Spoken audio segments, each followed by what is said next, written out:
1, 2, 3. All right, well, this is a cruel prank that has become a hit on the internet, and teens are actually terrorizing drive-thru workers by tossing drinks at them, sometimes with hot ingredients that burn their eyes. So what causes kids to participate in this prank known as fire in the hole, and what charges can they face? Joining us is Dr. Terry Lyles. He's a psychologist who specializes in stress management.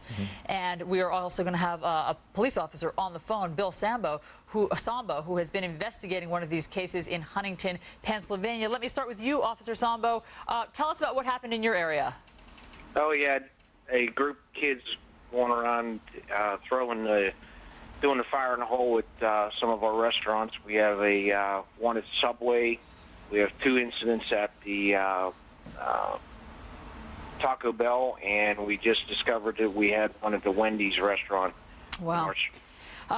Dr. Lyles, this is something that maybe in the past would have been categorized as a prank, but YouTube, thanks to YouTube, it's making it proliferate on the internet, and it's bringing it to a different level.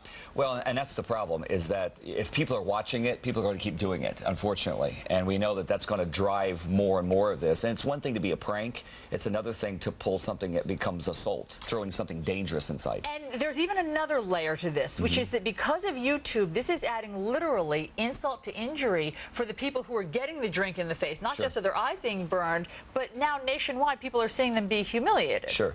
Well, yeah, I deal with stress every day, so can you imagine being a young person or an elderly person, whatever the case is, behind that window, not knowing that every car that pulls up could possibly be something thrown in your face? The fear, the anxiety, and the humiliation of having to watch it over and over and over again. Right, absolutely. Officer Sambo, we only have a few seconds. Stick around. We want to ask you how you're going to be dealing with this in your area and across the country, and how people are going to be prosecuted for this. So stick around, guys, if you don't mind. Just ahead. Yeah, it's called Fire in the Hole, and we're back with Dr. Terry Lyles, a psychologist who specializes in stress management. And on the phone is Officer Bill Sambo. He's been investigating fire in the hole cases in North Huntington, Pennsylvania. Officer Sambo, is the joke on these so-called pranksters who put it on YouTube because is that kind of video evidence making it easier for you guys to prosecute them? Yeah, it is. How so? Well, they put a link on there, and it's easy to recover the link and find out who posted it, and then we have a source to go to follow up on. That's great. So what kinds of punishments are these kids facing? Well, with the soda itself, it would be a harassment and a disorderly conduct.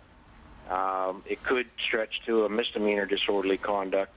And on the incident at Subway where there's a burning of the eyes, and we were taking it as a simple assault, recklessly endangering, misdemeanor disorderly conduct, and a harassment.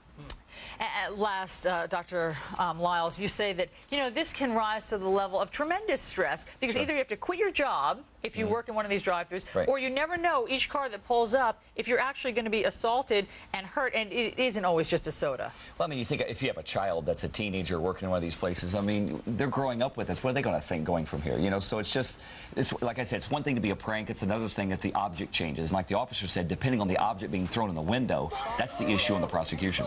Okay, thanks so much, Dr. Terry Lyles. Officer Sambo, thanks for being here and shedding more light on this. All right.